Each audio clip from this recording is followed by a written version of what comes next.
जिला चिकित्सालय का एक मामला सुर्खियों में है।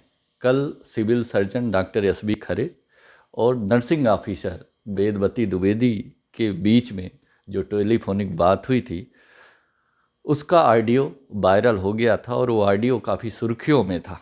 लोगों द्वारा कयास लगाया जा रहा था कि इन दोनों के बीच में काफ़ी नोक-झोंक हुई है और इन दोनों के बीच में कुछ मिसअंडरस्टैंडिंग है और ये वायरल जो ऑडियो है ये चर्चा का विषय बना हुआ था।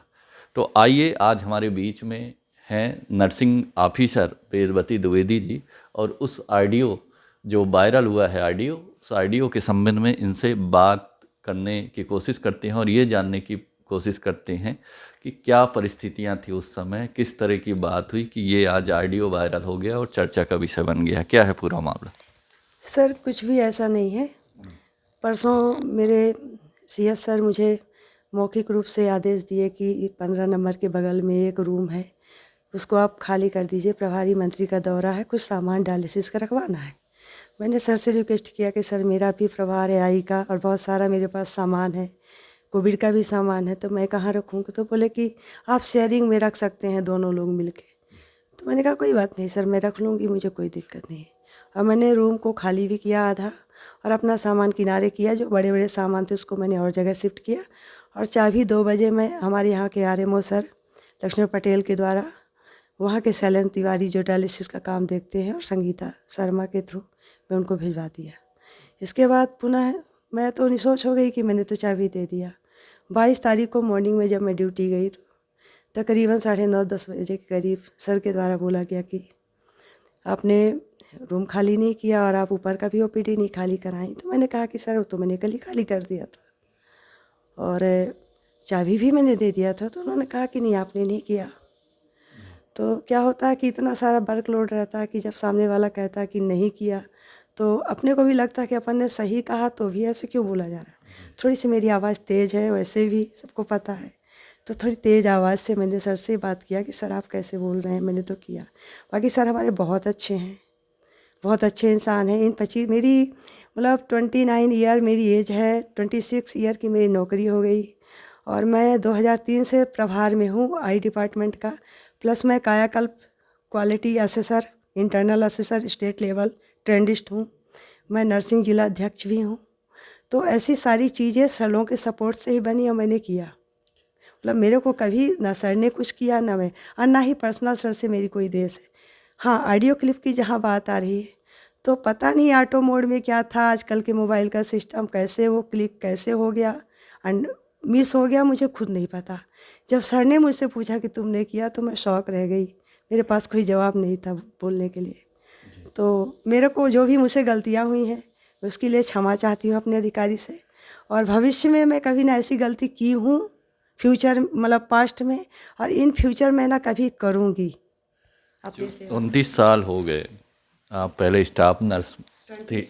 26 ईयर 26 साल हो गए आप बतौर स्टाफ नर्स आपने काम किया और हमेशा आपके संबंध डॉक्टरों से अच्छे रहे हैं और पूरे स्टाफ से रहे हैं और कभी ऐसा न्यूसेंस क्रिएट नहीं हुआ।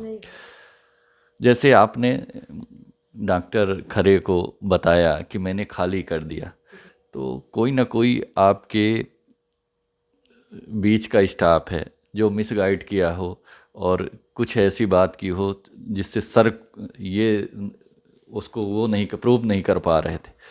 तो आप दोनों के बीच में जो न्यूसेंस क्रिएट हुआ है, कहीं ना कहीं इसका कारण कोई तीसरा व्यक्ति है क्या? तीसरा व्यक्ति हो सकता है। जब से मैंने नर्सिंग अध्यक्ष का पद संभाला है तो कई सारे लोग जानते हैं कि विरोध तो करते हैं लोग, तो किसके मन में क्या भावना। मैं किसी से कोई दुर्व्यवहार नहीं रखती, मेरे मन में किसी के लिए कोई वो नहीं है।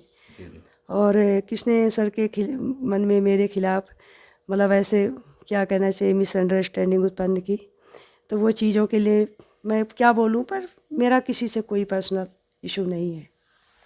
जैसे आपसी जैसे साथ के स्टाफ हैं, एक प्रतिस्पर्धा होती है और आप जैसे नर्सिंग एसोसिएशन के अध्यक्ष बनी हैं और भी कोई रेस में रहा होगा और ना बन पाया हो तो मन में खटास हो और वो कहीं ना कहीं अपनी पीड़ा और खटास निकालने के लिए कुछ ना कुछ षड्यंत्र रचते हों, तो इस विषय में आपका क्या कहना है? अब वो उनका है, मैं क्या बोलूँ। मैं तो नहीं रखती किसी के लिए कोई षड्यंत्र या कोई मेरी।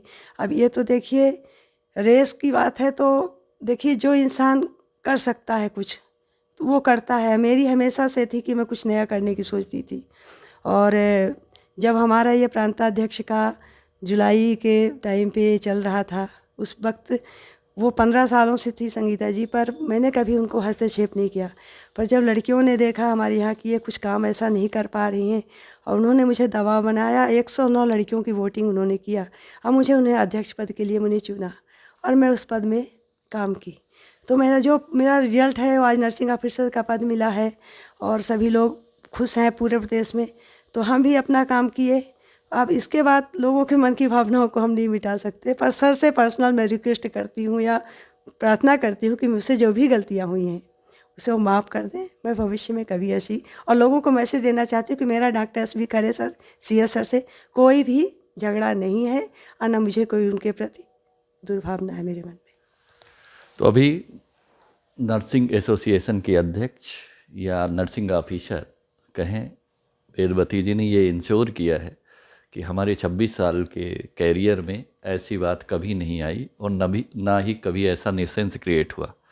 हाँ, मेरी भावना अभी भी नहीं थी, वो तो दुर्भाग्यवश, क्योंकि उनका फ़ोन ऑटो मोड में था और जो क्लिप है, ऑडियो क्लिप, वो धोखे से कहीं चला गया और जिस व्यक्ति के पास गया उसने वायरल कर दिया। उनकी एक भी मंशा नहीं थी कि इस तरह का ऑडियो क्लिप वायरल हो, क्योंकि उनका मानना है कि अधिकारी और कर्मचारी के बीच में जो उनका सब ऑर्डिनेट अधीनस्थ कर्मचारी होता है, हमेशा इस तरह की बातें होती हैं और कोई ऐसी बात नहीं थी। उन्होंने कहा और मैंने सफाई दी कि मैंने ऐसा कर दिया है और उनको विश्वास नहीं हो रहा था, लेकिन उन्होंने जब देखा तो उन्होंने भी महसूस किया। हाँ, कुछ चीज़ें उनके द्वारा जो नहीं कहनी चाहिए और जो आज आ गई हैं ऑडियो क्लिप के माध्यम से, उन्होंने बार बार उसकी माफ़ी मांगी है और उन्होंने कहा है कि जो डॉक्टर खरे हैं, मेरे उनसे बड़े अच्छे संबंध हैं, 20 साल से संबंध हैं और मैं उनके अधीन मैंने काम किया है, मेरा अच्छा अनुभव रहा है और भविष्य में उन्होंने इंश्योर किया है कि ऐसी गलती दोबारा नहीं होगी। धोखे से अगर ऐसा कुछ हो गया है और किसी को ठेस डॉक्टर खरे को पहुंची है तो मैं उसके लिए सॉरी बोलती हूँ। ऐसे ऑडियो हमेशा वायरल होते रहते हैं, कभी कभी ऐसे ऑडियो क्लिप की पुष्टि भी नहीं होती है। हालांकि आपने कहा है कि वो मेरा ही ऑडियो है और उन्होंने स्वीकार भी कर लिया है और गलती भी मान ली है और उम्मीद है कि ये मामला यहीं ख़त्म हो जाएगा और आगे जो भी कुछ अपडेट आएगा आपके सामने लाएंगे। तब तक के लिए धन्यवाद। जय हिंद।